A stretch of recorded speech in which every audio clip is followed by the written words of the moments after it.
In 1929, the planet learned how quickly calm can turn to chaos. One week, Wall Street looked invincible. The next, it lay in ruins. Paper fortunes evaporated. Bank doors clicked shut. Millions were left with nothing. Many think of it as a sealed chapter, a freak storm from a bygone era. Yet what if the storm line never moved on? What if its pressure fronts still shape the air we breathe today? If you've wondered why prices climb, why homes feel distant, or why debt seems to sprint while wages jog, you're not alone. What surrounds you isn't random. It's an echo from a system of risk, leverage, and carefully packaged illusions. Before we go deeper, drop a comment. Where are you watching from, and what time is it there? I love seeing how far these stories travel. And if this kind of deep dive speaks to you, subscribe, because today's story will tilt the way you read headlines about money, markets, and power. By the way, if you love money, subscribe to the channel and give it a like. Now, let's continue. Let's wind the tape back to 1929. The world surfed a tide of euphoria. Stocks climbed relentlessly. Teachers, farmers, and mechanics bought shares on margin, borrowing to bet on a market that seemed to only rise. Newspapers called it a new era. Sound familiar? The old rules were declared obsolete. Technology dazzled. Credit felt cheap. Politicians promised endless growth. Behind the curtain, a pattern took shape. Debt upon debt, with confidence acting as the glue. Speculation spilled beyond stocks. Property boomed. Banks lent carelessly. Companies padded profits. Households bought luxuries on installment. Optimism reigned, but it sat atop borrowed time. Then, in late October, panic skittered across the tape. Sell orders cascaded. Prices broke. Billions in paper wealth vanished within days. The supposedly invincible machine cracked, and the hollow interior came into view. Crucially, the crash wasn't the disease. It was a symptom. The deeper ailment was structural. Too much leverage, too little real income, and a fragile faith that rising markets would do the heavy lifting. Again familiar? Today the architecture hasn't changed much. The names and dashboards have. Ticker tape and telegrams gave way to apps and crypto charts. Margin loans became credit cards, 30-year mortgages, leveraged funds, and trillion-dollar deficits. Confidence still bridges the gaps. Economies thrive on consumption. Consumption leans on belief, and belief is brittle.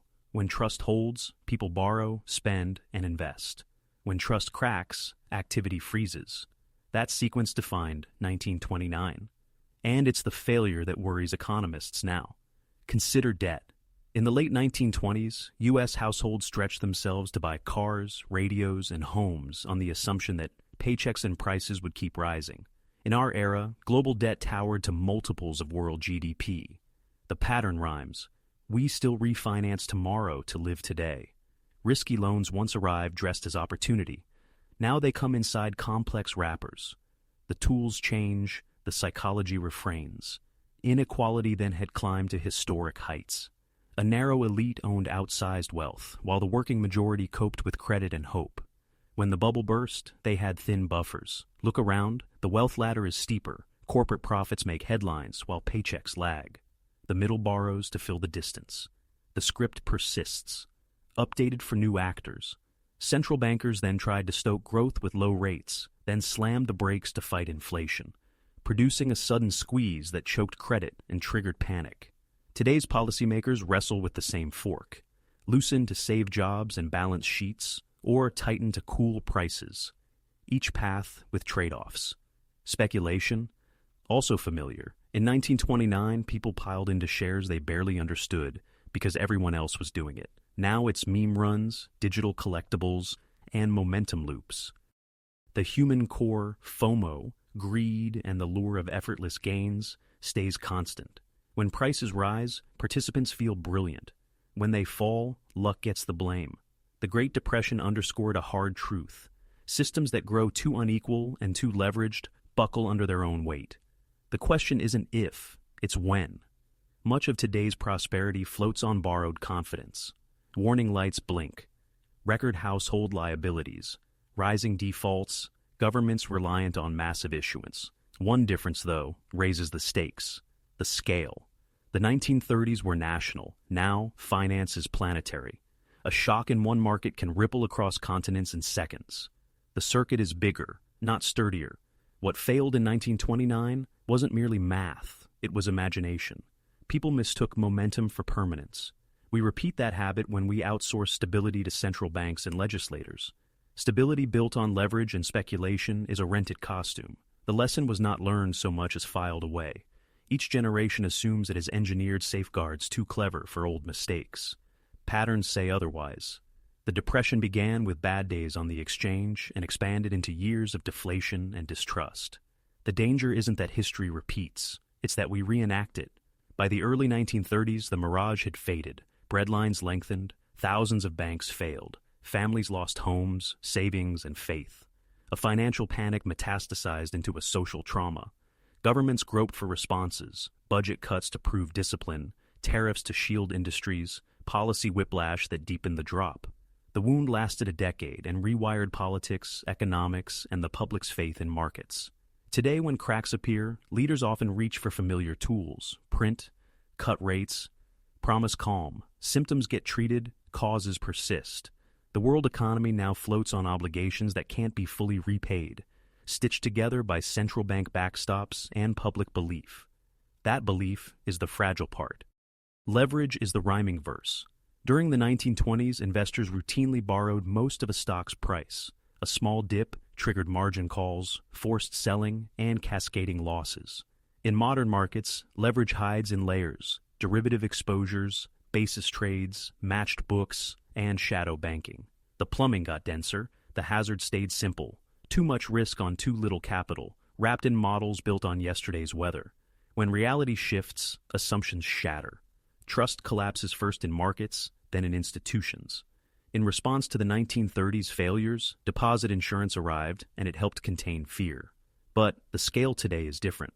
Banking is global. When a prominent regional lender failed in 2023, anxiety leapt borders overnight.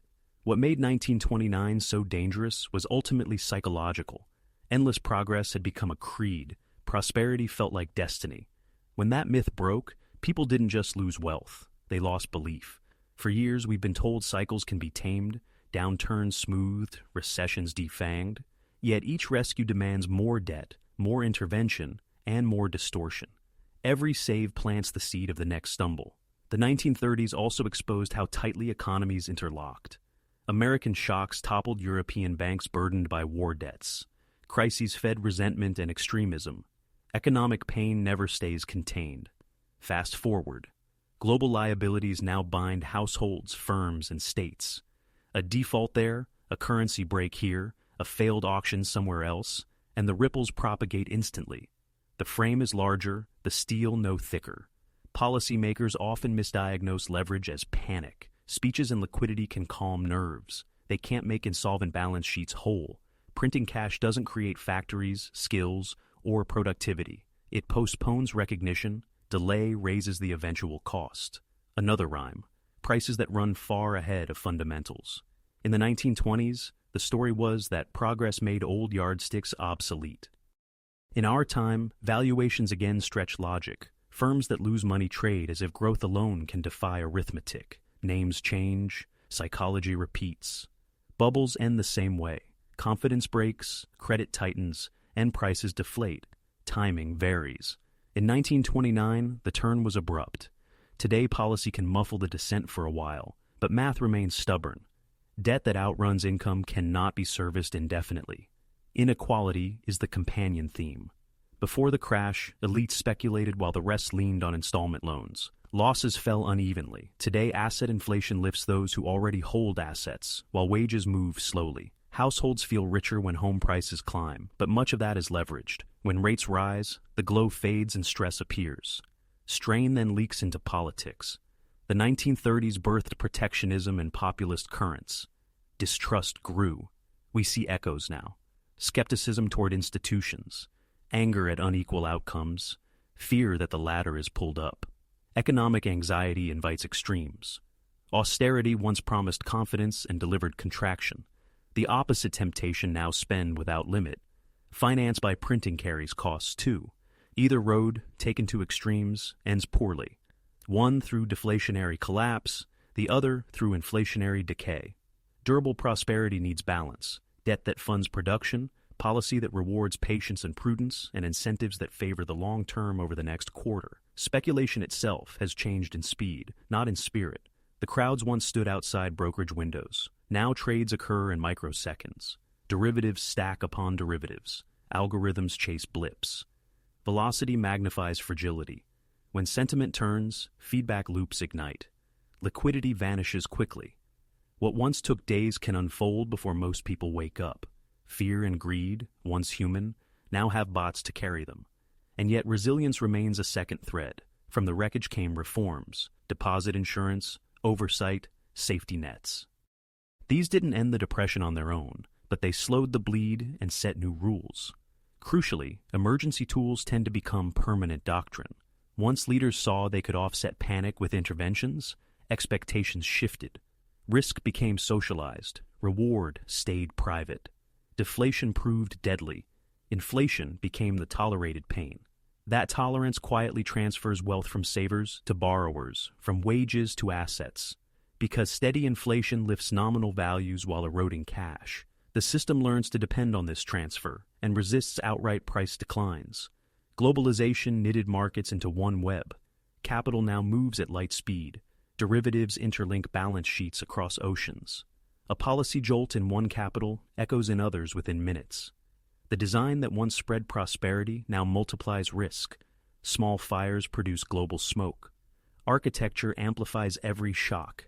Economic pain spills into politics. As growth slows and inequality sharpens, frustration rises. History shows how quickly that mood can harden into polarizations that test institutions.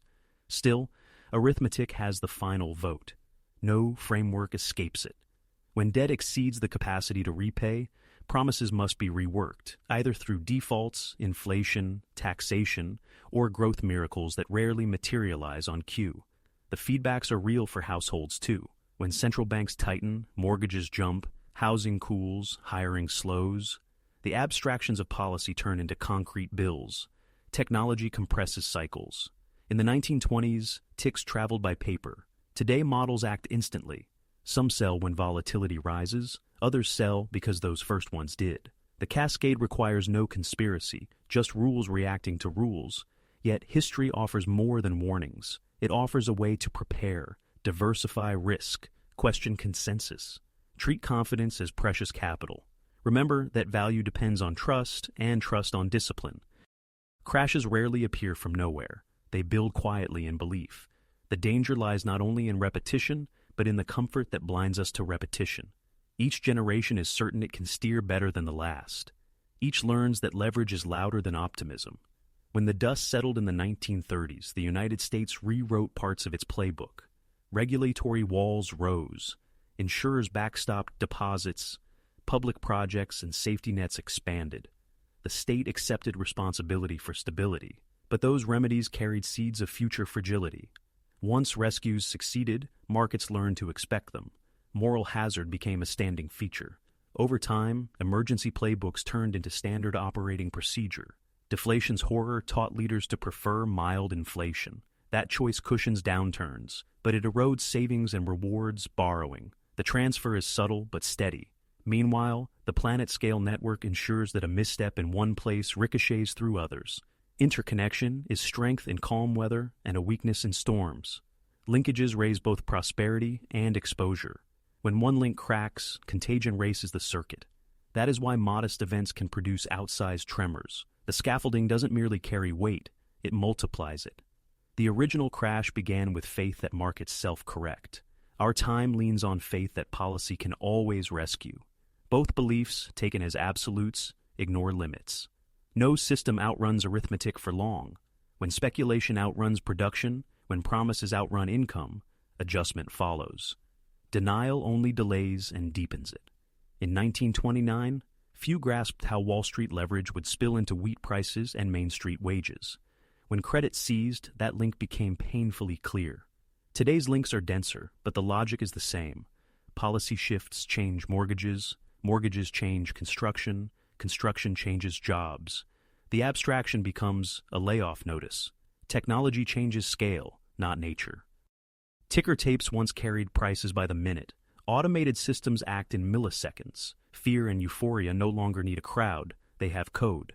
That compression turns stumbles into slides, yet reform is always possible earlier than collapse. We know the signals: unsustainable debt, frothy assets, concentration of gains, and shrinking margins for error. We also know the tools: productive investment, fiscal prudence, and institutions that earn and deserve trust. So, where does this leave us?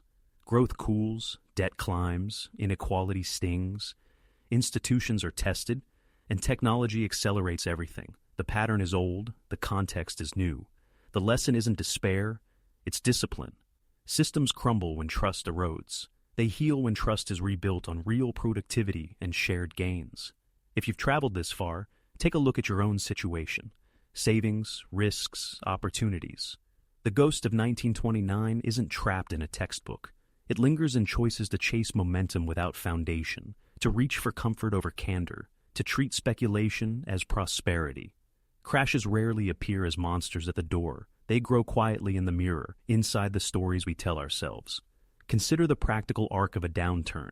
Credit standards tighten first. Refinancing windows close. Discretionary buying slows. Inventories rise. Discounting starts. Margins compress. Capital spending gets cut. Hiring freezes follow. Then layoffs. Defaults arrive with a lag. Meanwhile, policymakers debate whether the shock is transient or structural. If they move slowly, balance sheet repair drags on. If they move rashly, they spark new distortions. Discipline means sequencing.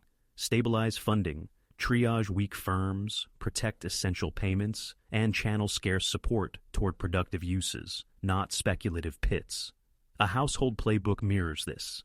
Extend runway, reduce variable rate exposure, prioritize cash flow, and avoid turning paper losses into permanent ones. For communities, resilience is capacity to absorb blows without losing core functions: power, food, transit, and trust. Those who build shock absorbers before they are needed have options when the cycle turns. Those who don't inherit the cycle's terms. Sequence matters. Fix pipes, then pressure. Fix trust, then tempo. Fix incentives, then speed. Avoid propping up zombies that drain credit and block reallocation. Let capital migrate toward cash-generating work.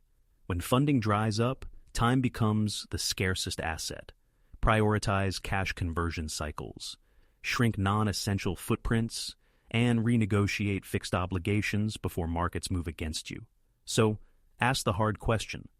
If the conditions of 1929 returned in modern clothes, would we notice in time? Or have we constructed a system so fast and so confident that it can't see its own reflection? Your answer may shape the decade ahead. If this changed how you think about today's economy, add your perspective below. Are we wiser now, or walking the same path in sharper suits? History isn't over. It's repeating in slow motion. And we get to choose whether we learn before the turn or after it. Before the credits roll, remember that vigilance is actionable. Track the few signals that actually lead: the slope of funding curves, the breadth of earnings revisions, default rates in small business credit, vacancy trends, and the pace of tax receipts. Watch for regime tells: collateral haircuts widening, auction tails lengthening, or liquidity premia reappearing in instruments that usually trade as cash. In personal finance, rehearse contingencies: a plan to cover 6 months of fixed costs, a map for refinancing risk, and a rule for when to rebalance rather than chase. For leaders, the mandate is clarity.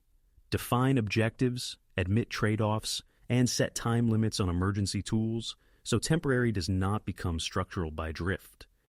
Prevention is cheaper than rescue. Transparency is cheaper than rumor. Redundancy is cheaper than failure. If the next shock arrives on a quiet Tuesday, the difference between setback and spiral will be the architecture we choose now. Buffers over bravado, solvency over optics, and real investment over narrative performance. In markets and in policy, credibility compounds. Guard it with measurable thresholds, sunset clauses, and audits that test outcomes against intent. Resilience is not abstraction. It is the boring list built ahead of time, tested backups, alternate suppliers, pre-approved lines, and a culture that drills response rather than improvising on impact. So, ask the hard question. If the conditions of 1929 returned in modern clothes, would we notice in time? Or have we constructed a system so fast and so confident that it can't see its own reflection? Your answer may shape the decade ahead. If this changed how you think about today's economy, add your perspective below. Are we wiser now, or walking the same path in sharper suits? History isn't over. It's repeating in slow motion, and we get to choose whether we learn before the turn or after it. If you made it this far, drop a plus in the comments your badge for finishing the deep dive. And if you haven't already, subscribe for more long-form stories where money, history, and power collide. Curious about earlier empires of capital? Check out our others video.